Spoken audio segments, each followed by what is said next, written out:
l'expression scénique. Qu'est-ce qui s'est passé? Ah, fille. Je ferai mieux la prochaine fois. Très bien. Vous avez entendu, Ahmed Ritchie, c'est pour vous. Bon, et depuis, bien sûr, il s'est beaucoup progressé. Il est même monté sur scène avec la comédie musicale Le Roi Lion ou encore Chicago, je crois. Voilà. Ensuite, bien sûr, marié avec Charlotte Namoura. Je crois qu'ils ont eu un enfant. Je ne sais même plus s'ils sont encore ensemble. Voilà pour Jean-Luc. 20 ans plus tard. Allez, on enchaîne. Émilie et Jean-Luc, les deux premiers du classement, vont rendre hommage maintenant à la terre natale de Ray Charles. Une vieille chanson américaine des années 30 que vous connaissez tous, reprise par le chanteur et pianiste en 1960, Ray Charles, qui est devenu depuis l'hymne officiel de l'État de Géorgie. Émilie et Jean-Luc, allez vous installer. Évidemment, c'est Georgia on my mind. Voilà. La Géorgie dans ma tête, dans mes. Voilà. Ah, j'essaie de le traduire, mais bon. Apparemment, il s'est renseigné sur sur la chanson Nikos en parlant que c'était la chanson de l'État de Géorgie. Pour les États-Unis, bien sûr, j'ai toujours le bouquin de l'émission quotidien, les 50 États. Évidemment, on reviendra sur les États-Unis un petit peu plus tard. Allez, on écoute juste le tout petit bout de la chanson pour vous rappeler qu'est-ce que c'est cette chanson, Georgia on my mind. Georgia, Georgia, the whole day through, the whole day just through. an old sweet song. Keep Georgia on my mind. Voilà. Maintenant, on peut passer à un petit bout du livre de Laurence Le Marchal, Sous ton regard, le combat de Grégory. Alors, le tirage au sort, ma petite sphère qui est là, vous voyez, hop là, voilà, vous voyez ici la petite sphère, donc je vais faire mon petit tour avec ma machine. Hop, la petite bille. Attendez, il faut que je dans sens. Voilà, prenne la petite bille. Hop. Bon, je peux évidemment la prendre tout de suite. Non, je vais la faire tomber dans la petite fente. Hop. Et on va aller à la page, dans le bouquin, à la page 72. Alors, pardon, je mets hop, la bille pour pas la perdre. Alors, page 72. Alors. Ah, on va parler, tiens, on va parler foot un peu. Voilà, on va parler de foot et on va parler bien sûr de sa passion pour l'Olympique de Marseille, de Grégory. C'est intéressant à apprendre. Alors, je vais vous lire quasiment tout un paragraphe. Le paragraphe de la page 72. Il acceptait qu'on puisse prendre. Je vais lire comme ça pour bien vous montrer que c'est Laurence qui parle de Greg. Il acceptait qu'on puisse prendre une compétition, qu'on puisse perdre une compétition, mais ne supportait pas le manque d'ambition. Lui qui adorait le football, il était hors de lui dès qu'il entendait un entraîneur déclarer que son équipe jouait le maintien. En championnat, bien sûr. Il vivait avec une intensité folle les matchs à la télé. Ceux de l'Olympique de Marseille, bien sûr, qu'il suivait depuis l'âge de 9 ans. Quand Jean-Pierre Papin faisait rêver tous les bambins de France. L'OM a définitivement marqué sa vie. Les jours de match, il avait la peur au ventre. Quand l'OM marquait, il devenait incontrôlable. Enlevait son t-shirt en criant et dansait devant la télé comme s'il avait lui-même inscrit le but. Il adorait par-dessus tout analyser la rencontre en parfait entraîneur, expliquer avec beaucoup de lucidité pourquoi un tel ou un tel avait été mauvais. Quelle tactique il aurait fallu employer dans l'équipe. Voilà, la première fois qu'il est allé voir l'OM jouer, c'était à Lyon pour le dernier match de la saison 96-97. Voilà, Lyon a gagné 8-0. Greg en a pleuré dans les tribunes, mais on est reparti très impressionné malgré la raclée. Les 1000 supporters marseillais présents dans le stade avaient encouragé leur équipe de la première à la dernière seconde. C'est aussi pour l'esprit de ces supporters qu'il aimait tant l'OM. Être là dans les bons comme dans les mauvais moments, il en fera sa philosophie, se battre jusqu'au bout. Voilà, et c'est pendant, voilà, je vais vous dire la suite, c'est pendant la Starac qu'il a foulé pour la première fois la pelouse du Vélodrome. Pour le traditionnel OM PSG, les supporters l'ont chaleureusement accueilli. Il faut dire qu'ils prenaient un malin plaisir à porter le maillot ou l'écharpe de l'OM devant les caméras au château. Et ils ont copieusement sifflé Sofiane, fan du PSG. Voilà, les Parisiens ont quand même gagné 3-2 à ce moment-là et les deux garçons ont refait ils ont refait le match à l'hôtel à coup de polochon. Voilà. Évidemment, comme c'était le soir, ils ont bien sûr couché dans un hôtel à Marseille avant de revenir au château de la Starac. Ils avaient droit à une petite sortie, ce qui n'est plus le cas maintenant. Allez, maintenant on passe au petit magnéto sur Pascal. Moi, la Star Academy, et Pascal, vous avez douté. Oui, j'ai hésité, c'est sûr. Je suis plus proche de l'âge des profs que de l'âge des élèves. C'est à double tranchant. Le doyen de la Starac. Parmi tous les jeunes, est-ce qu'il a réussi à trouver sa place? Pascal qui a cette facilité de trouver toujours la phrase juste. C'est un mec qui rassure et qui m'aide, qui me donne des conseils.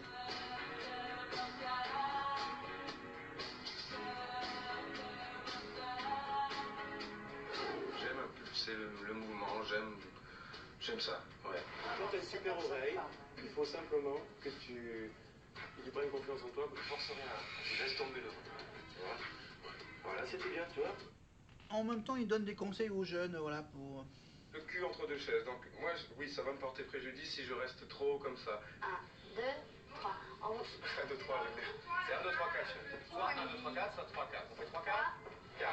Il peut peut-être être un grand frère, un conseiller, mais en ce qui concerne les cours, je pense qu'il en a assez lui-même à apprendre pour rester à sa place d'équipe. Pascal, très intéressant, qui joue un double rôle, du style intermédiaire entre moi et le groupe. Donc, le seul problème, c'est qu'il a lui-même beaucoup à apprendre. Donc il faut qu'il fasse extrêmement attention à ça, à ne pas polluer les autres élèves. Est-ce que tu sais battre la mesure? Oui. Non, battre la mesure à 4 temps. Ah oui, 1, 2. Alors le premier temps, il est où? 4. Il est en haut? Non, il est en bas. Pascal, c'est celui qui a le plus gros défaut à corriger de tous. Sur le plan rythmique. C'est l'élève le plus arythmique qu'on ait. Ça la plante, il s'en rend pas compte. Il faut rééduquer l'oreille, là, le cerveau, l'écoute, c'est ce que je vais continuer à faire. J'ai c'est une chance sur deux. On a un discours très clair, toi et moi, par rapport au cours. Voilà, et il a été même convoqué au bureau d'Alexia Laroche-Joubert, la directrice, il y a 20 ans. Elle pouvait convoquer, dire, oh Pascal, hey. Tu admettes que tu es un élève et que tu as des choses à apprendre et que tu gagnes en humilité, en tout cas pendant les cours. Enfin, je sais que j'ai un problème à régler, purement de musicien, quoi, et que j'ai peu de temps pour le régler, et que faut que je sois un pur élève, si possible le premier de la classe. Alors là, c'est ouais, c'est le problème du doyen, c'est d'être un peu protecteur, donner des bons conseils, mais sauf bien sûr que quand on consacre son temps à aider les autres, bah, il faudrait bien qu'il progresse lui de son côté. Donc après, bien sûr, donc là du coup apparemment il a un gros défaut rythmique. Hein, le 1, 2, 3, 4, merde. Il est où le 4? Bah, il est en haut le 4? Ah non, non, non, il est en bas. Voilà. Oh, ça rappelle Jean-Pascal avec le baryton, je crois, non, c'est ça le baryton? Ouais, je croyais que c'était un poison, il me dit que c'est une octave, je la crois. Voilà, Jean-Pascal Lacoste. Mais on revient 20 ans en arrière, en 2005, avec Pascal Monod, donc.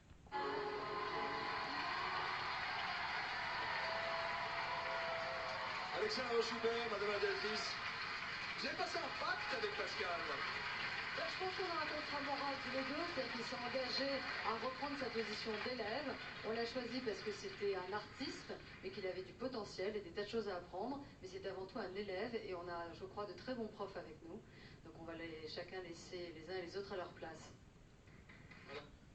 Ah, ce qu'elle nous manque, Alexia. Alexia, ces petits pendant les prestations, voilà, il y a toujours une caméra sur elle. Comme ça, hop là, les gars, il faut dire quoi, dis donc. T'es Alexia, ouais, tu peux la filmer quand elle danse, ouais.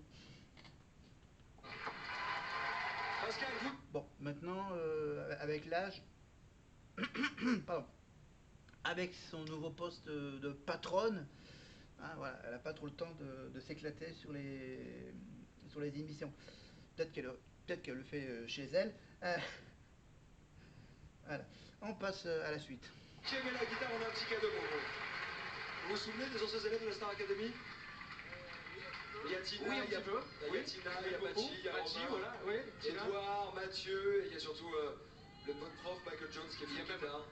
Il y a même Romain, un pote de Nice, voilà. Et comme vous avez une maîtresse à part votre femme, c'est votre guitare, hein, on peut le dire, on a un cadeau pour vous souhaiter tout le bonheur du monde. Vous êtes en direct, hein, et ils sont là pour vous. C'est parti. Il y a Maud qui est avec vous aussi, c'est parti.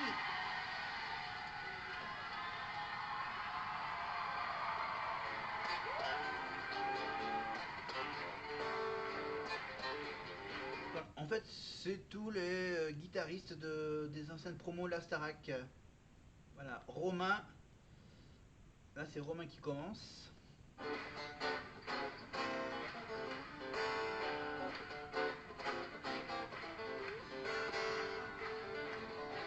Alors, comme là, il fait chaud. J'ai chaud avec cette veste. C'est dingue. Un petit peu de silence, ça fait pas de mal. Bon, allez, tant pis. Allez hop, le t-shirt rose, c'est pas grave. Merci. Voilà. Donc, ajouté avec le bouquin de Greg, donc ça c'est bien. Allez, on vous met un petit bonus. On va faire un petit bonus supplémentaire avec, hop là. Pardon, oui, c'est l'essence. Alors, où est-ce qu'il est? Voilà, je tourne. Hop là, les trucs. Hop, la petite boule. Hop. Et on va tirer une autre page. Là, c'était la page footballistique. Et maintenant, on va en page numéro 32. Alors là, on va un peu plus vers le début du bouquin. Donc, voir si la page 32 est intéressant. C'est... Alors...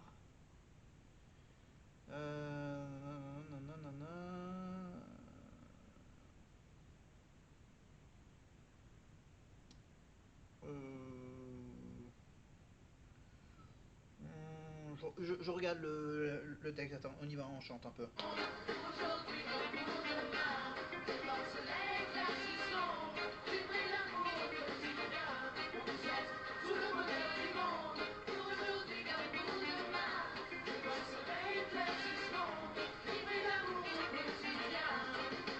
Voilà, ça y est, j'ai trouvé la petite partie intéressante.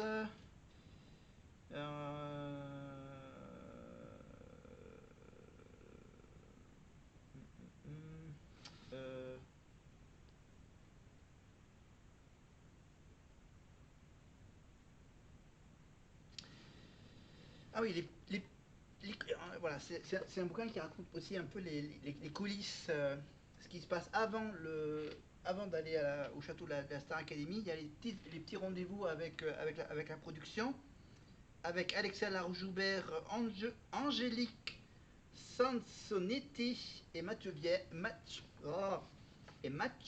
Bergne, qui est toujours le producteur de la Starac 20 ans plus tard.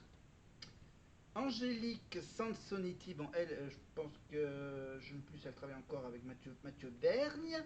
Il y a Alexia Laroche-Joubert, c'est la grosse patronne maintenant.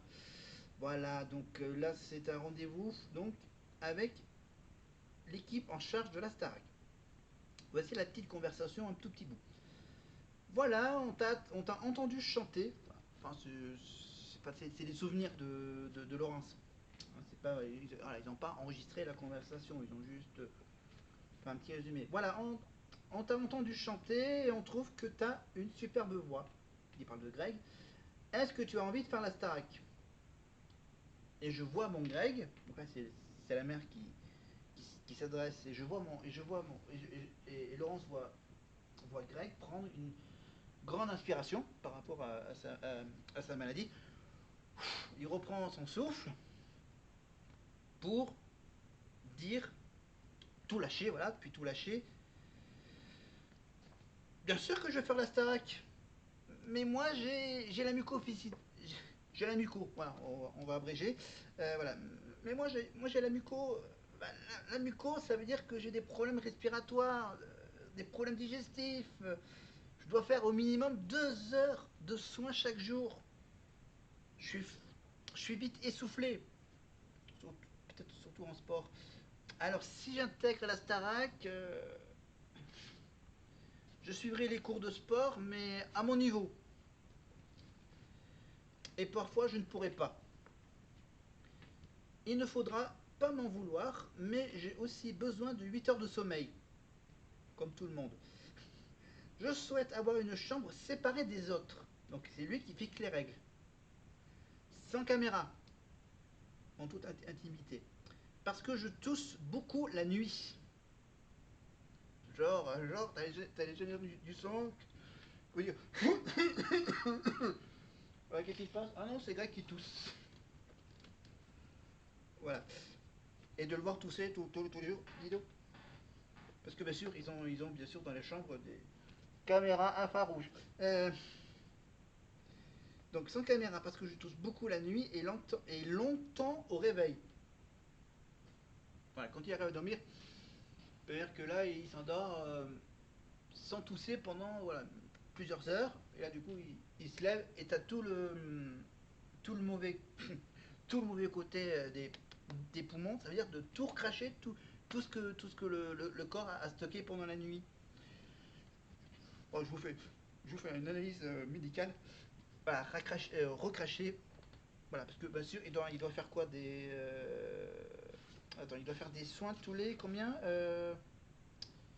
dans le causa des produits digestifs, je dois faire au minimum 2 heures de soins chaque jour.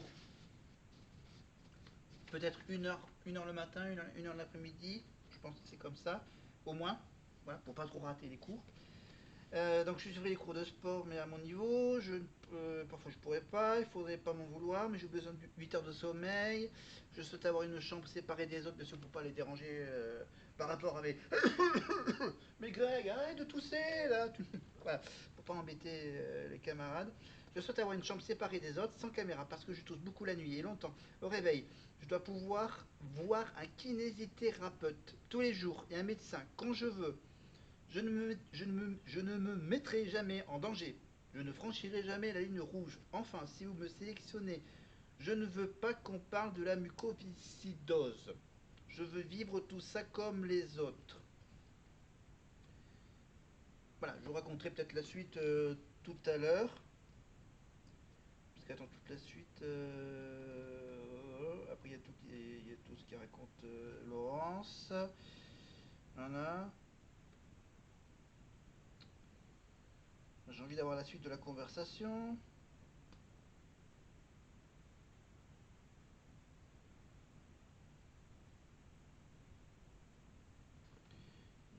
Non, parce qu'apparemment, ouais, c'est juste un petit début de la conversation. Ok, ok. Bon, on va d'abord revenir sur les débuts de Magali Vaé au château. Alors, je remets hop le petit magnéto au début. Parce que là, on était quoi? Ah oui, là, on était sur Pascal qui a fait sa petite chanson avec les anciens de la Starac. Et maintenant, on revient sur Magali, donc son parcours, ses débuts à la Starac. J'ai envie de foncer, j'ai envie de me donner à 100%. Et j'ai pas envie de décevoir les personnes qui sont à l'extérieur comme les personnes qui sont à l'intérieur.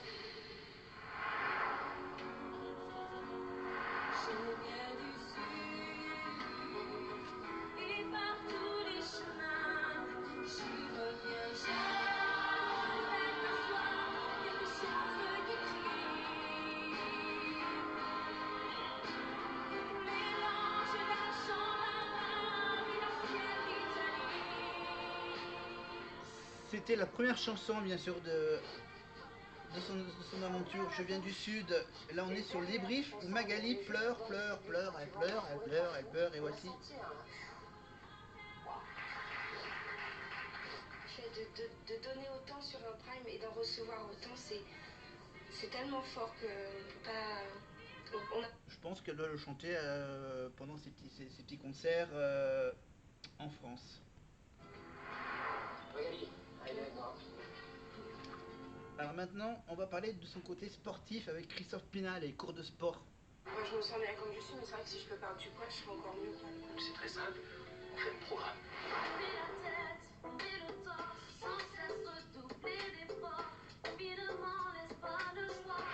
Pas non plus du jour au lendemain croire que tout va se Par rapport à ses problèmes ses problèmes physiques, on va dire. Voilà, par rapport aux autres. Bah, j'ai réussi mon cours de sport. Je sais que les choses sur les primes changent souvent à la dernière minute et que c'est pas toujours évident. Simplement, on a eu Lara Fabian au téléphone hier et elle sera très heureuse de chanter avec toi. Un peu un rêve qui devient réalité quand je chante avec Lara Fabian. C'est il y a la pression qui monte. Ah mais super heureuse, super heureuse. Ça va? Ça va. Votre rêve, c'est de chanter avec Lara Fabian? Ouais. On y va ou pas? On y va. Chante avec Lara Fabian, on chante chante avec Lara Fabian. On va l'accueillir ensemble, mesdames et messieurs. Lara Fabian est avec nous ce soir.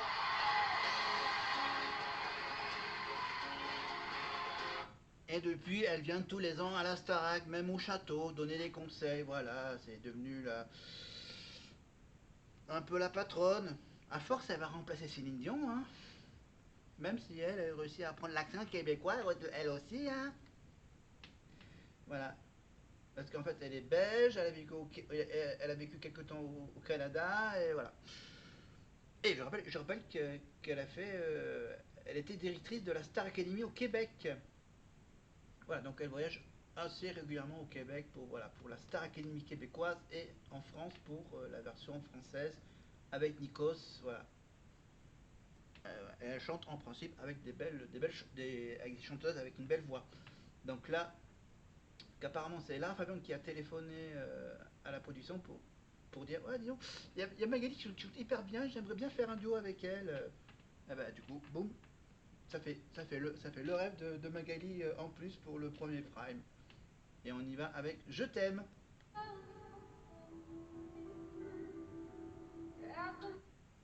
Non? Ok. Ok Google, allume la télé. Oui, j'ai réglé la prise connectée pour qu'il s'éteigne à 23h. Je suis obligé maintenant de rallumer hop, la petite télé. Voilà.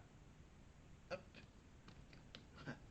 Ouais, je vais devoir encore modifier le réglage pour pas que ça soit coupé pendant mes vidéos. Allez, on revient. Euh... Non, je crois que c'était une chanson en français, mais pas du tout. Mais on revient avec Greg, Alexia Laroche-Joubert et Madame Le Marchal, la mère bien sûr de Greg.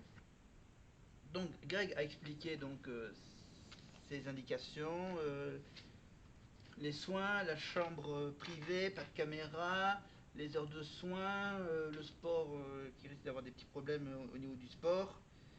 Voilà, il tousse beaucoup au réveil et peut-être un peu pendant la nuit. Plus personne nous dire un mot. Donc là c'est voilà, nous sommes tous là, bouche bée, à le regarder. Mon Dieu, où est passé mon bébé? Pour qu'ils disent tout ça direct d'un seul trait. J'ai à côté de moi un adulte, bien dans sa tête, qui fait preuve d'une détermination et d'une maturité que je ne lui connaissais pas, et qu'il ne soupçonnait peut-être pas lui-même. Il a ce regard impressionnant qui dit à tous: je joue ma vie ici. Tous les parents élèvent leurs enfants dans l'espoir qu'ils s'épanouissent pleinement. Nous avions porté Grégory jusque-là par notre amour, par l'éducation que nous lui avons donnée, par le combat que nous menions ensemble.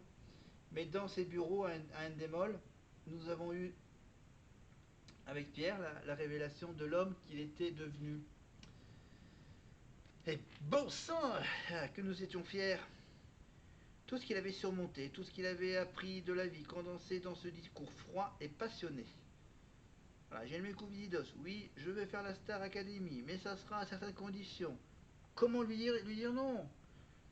Alexander Joubert et son équipe n'ont pas pu placer un commentaire, mais ils n'ont pas dit oui tout de suite non plus. Bon, ils ont pris des notes, hein. Bon, d'accord, ok. Ok, Greg veut une chambre. Pas de caméra, ok. 2 heures de soins, ok. Le sport, bon, il va y avoir des difficultés, etc. Donc ils ont longuement planifié. Donc Alexa et son équipe n'ont pas pu, mais ils n'ont pas dit oui. Ils ont commencé par lui poser beaucoup de questions sur ce qu'entraînerait pour lui la muco au quotidien. Ils ont ensuite voulu s'assurer qu'il ne courrait aucun risque à participer à l'émission, sans se douter que le plus grand risque pour lui c'était qu'il n'y participe pas. Et ils ont donc demandé qu'un expert donne son aval